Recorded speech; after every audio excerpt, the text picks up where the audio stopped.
নমস্কার। গতকাল সারাদিন বিরোধীদের অনেক কান্নাকাটি শুনলাম ফ্রি স্কুল স্ট্রিট পেভমেন্টের ফুটপাতে দুধ গরম করা নিয়ে, কিন্তু কেউ এক বাটি দুধ নিয়ে এগিয়ে যায়নি এই পরিবারের কাছে। সবাই রাজনীতির আগুনে রুটি সেকেছে। অবশ্যই এক্সপেক্ট করব কি করে, যারা 28 বছর কংগ্রেস, 34 বছর সিপিএম আর 15 বছর তৃণমূল কংগ্রেস, যারা মানুষের শুধু অ্যাডভান্টেজ নিয়েছে, মানুষকে ঠকিয়েছে, যারা অপারেশন সানশাইন করেছে, আর 15 বছর তৃণমূল তো মানবিকতা কাকে বলে সেটা তো তারা বাংলার মানুষকে ভালোই দেখিয়েছে, আমাকে আলাদা করে বলার কিছু নেই।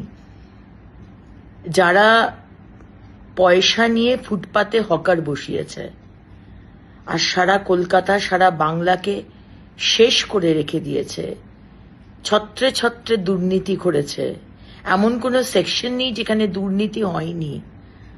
আজকে তাদের কাছ থেকে অন্তত আমাদের মানবিকতা কাকে বলে শিখতে হবে না। ফ্রি স্কুল স্ট্রিটের মতো একটা বিজি রাস্তা, সমানে যেখানে গাড়ি যাচ্ছে, দুপুর 2টোর সময় রাস্তার পাশেই, খুব উঁচু ফুটপাত নয়, রাস্তার সাথে অলমোস্ট একই লেভেলের একটা ফুটপাত, হয়তো 10 ইঞ্চি উঁচু, একটা 6 মাসের বাচ্চা হামাগুড়ি দিচ্ছে। তার আশেপাশে খুব একটা অভিভাবক কেউ ছিল না, বাচ্চা একাই হামাগুড়ি দিচ্ছে, দূরে দূরে তার মা ঠাকুমা। আর যদি অ্যাক্সিডেন্ট হয়, কে দায় নেবে? মাননীয় মুখ্যমন্ত্রী, না আপনারা, না সরকার? আজকে ওই ফুটপাতের মধ্যে কেরোসিন স্টোভে 1 গামলা দুধ জাল দেওয়া হচ্ছে। 1 গামলা দুধ ওই 6 মাসে বাচ্চা খাবে? আর স্টোভে আগুন জ্বালিয়ে যে রাস্তা দিয়ে, যে ফুটপাত দিয়ে অনবরত লোক যাচ্ছে, ছোট বাচ্চারা স্কুল থেকে যাচ্ছে, যে কোনো সময় অ্যাক্সিডেন্ট হবে। আর যদি অ্যাক্সিডেন্ট হয়, কে দায় নেবে?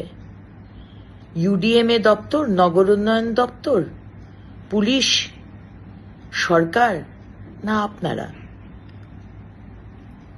আজকে মানবিকতার কথা বলা হয়েছে, আমরা মানবিক, আপনাদের থেকে মানবিকতা শিখতে হবে না। এই ঘটনার 5 দিন আগে আমাদের সমস্ত চেম্বার্সদের সাথে মিটিং হয়েছে, খবর নিয়ে নিতে পারেন, যেখানে স্লাম ডেভেলপমেন্ট, স্লাম রিহ্যাবিলিটেশন বলে একটি প্রোগ্রাম আছে। 5টা টাওয়ার যদি ইকোনমিক উইকার সেকশনের জন্য তৈরি করেন, ফ্রিতে দেন, তাহলে 5টা যারা যে টাওয়ার বিক্রি করতে পারবেন, যে ফ্ল্যাট বিক্রি করতে পারবেন, সেইটা করে সরকার জমি দেবে, এরকম একটি প্রোগ্রাম, সেটার বিষয়ে আমরা আলোচনা করেছি। কারণ আমরা স্লাম রিলোকেট করতে চাই। এই পরিবারকে আগেও বলা হয়েছে, আপনারা নিজের বাড়িতে চলে যান, হোমে থাকুন। এই ক্যামেরাতেই তো মহিলা বলছেন আমাকে, আমি ধাপাতে থাকি। আচ্ছা বলুন, ধাপাতে যদি থাকেন, তাহলে পার্ক স্ট্রিট, ফ্রি স্কুল স্ট্রিটের ফুটপাতে এসে দুধ জাল দিচ্ছেন কেন? বারবার বলার পরেও। এই মহিলার ছেলে সামনের কর্ণানী ম্যানশনে কাজ করত, সেখান থেকে চুরি করার দায় তাকে ছাড়িয়ে দেওয়া হয়। এগুলো নয় ছেড়েই দিলাম, কিন্তু একটা ফুটপাত না বড় লোকের না গরিব মানুষের, ফুটপাত মানুষের জন্য। সুপ্রিম কোর্ট তার রায় দিয়েছেন, ফুটপাতকে মানুষের চলাফেরার জন্য ফ্রি রাখতে হবে। আমরা যে বিশাল ম্যান্ডেট নিয়ে এসেছি, আমি বুঝতে পারি বিরোধীদের খুবই অসুবিধা হচ্ছে, সহ্য করতে পারছে না, কিন্তু আমরা প্রতিশ্রুতিবদ্ধ। আমাদের যা যা বলা হয়েছে, আমরা সেই প্রতিশ্রুতি রাখতে প্রতিশ্রুতিবদ্ধ। এবং মানুষ ম্যান্ডেট দিয়েছে, মানুষ একটি পরিচ্ছন্ন শহর চায়। ইল্লিগাল পার্কিং যদি হাঁটাই, সেখানে আপনাদের প্রবলেম হচ্ছে, কেন ইল্লিগাল পার্কিং হাঁটানো হচ্ছে।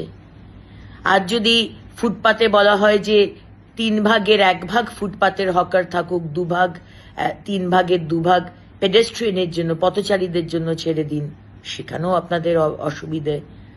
আর যদি বলা হচ্ছে এই কেরোসিনের স্টোভ জ্বালাবেন না, সেখানেও আপনাদের অসুবিধে। কর্মসংস্থানের কথা হচ্ছে, বিনিয়োগের কথা হচ্ছে, প্রথমে তো দর্শনধারী, পরে গুণ বিচারী।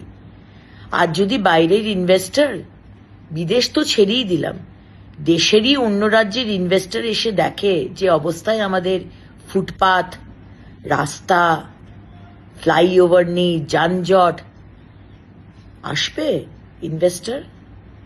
তাই মাননীয় মুখ্যমন্ত্রী বলেছেন 10ই অক্টোবরের মধ্যে সমস্ত রাস্তা আমরা ঠিক করে দেব। আজ ড্রেন পরিষ্কার করা হচ্ছে, আজকে কথায় কথায় ওয়াটার লগিং। আপনারা কি করেছেন? 28 বছর, 34 বছর, 15 বছর কেন এই মানুষগুলোর মাথায় ছাদ দেননি? সরকার তো আপনাদের হাতে ছিল, কেন কর্মসংস্থান দেয়নি? কেন টাকা দিয়ে চুরি করে, দুর্নীতি করে হকার বসিয়েছেন? আর আজকে আপনারা বড় বড় কথা বলেন। তাই এটাই বলার যে মানুষের বিশাল ম্যান্ডেট নিয়ে আমরা এসেছি, আমরা মানুষের জন্য কাজ করব, সে আপনাদের যতই বিরোধীদের খারাপ লাগুক। এবং কেন খারাপ লাগছে সেটা আমরা বুঝতে পারছি। মানুষ ইললিগাল পার্কিং থাকবে না, ফুটপাথ পরিষ্কার পরিচ্ছন্ন থাকবে, মানুষ ইজিলি চলাফেরা করবে, স্লামদের জন্য আলাদা অ্যাপার্টমেন্ট হবে, আলাদা বাসস্থান হবে, প্রধানমন্ত্রীর আবাস যোজনা গ্রামীণ এবং আরবান আছে, সেখানে ব্যবস্থা করা হবে, স্লাম রিহ্যাবিলিটেশন স্কিম যেটা আছে তার মধ্যে ব্যবস্থা করা হবে, ইনভেস্টমেন্ট আসবে, ল্যান্ড পলিসিও হবে, আর ইজ অফ ডুইং বিজনেসও হবে। কিন্তু প্রথমে শহরটাকে, কলকাতা পশ্চিমবঙ্গের মুখ, জানলা, সেটাকে সুন্দর করতে হবে। আমাদের সবাইকে ডিসিপ্লিন হতে হবে, সবাইকে। একা একটা সরকারের পক্ষে সম্ভব নয়। আর বিরোধীরা, আপনারা কোনোদিন কাউকে, যে দলে ছিলেন, অন্য দলরা কোনোদিন কাউকে কাজ করতে দেননি, শুধু বিরোধিতাই করে গেছেন। অবশ্যই বিরোধিতা করবেন, কনস্ট্রাকটিভ বিরোধিতা করুন, ডিস্ট্রাকটিভ বিরোধিতা করবেন না, অনাবশ্যক সমালোচনা করবেন না। হ্যাঁ, আমি হয়তো চিৎকার করে বলেছি, সেটা হয়তো আমার আরেকটু সফটলি বা একটু বুঝিয়ে বলা দরকার ছিল।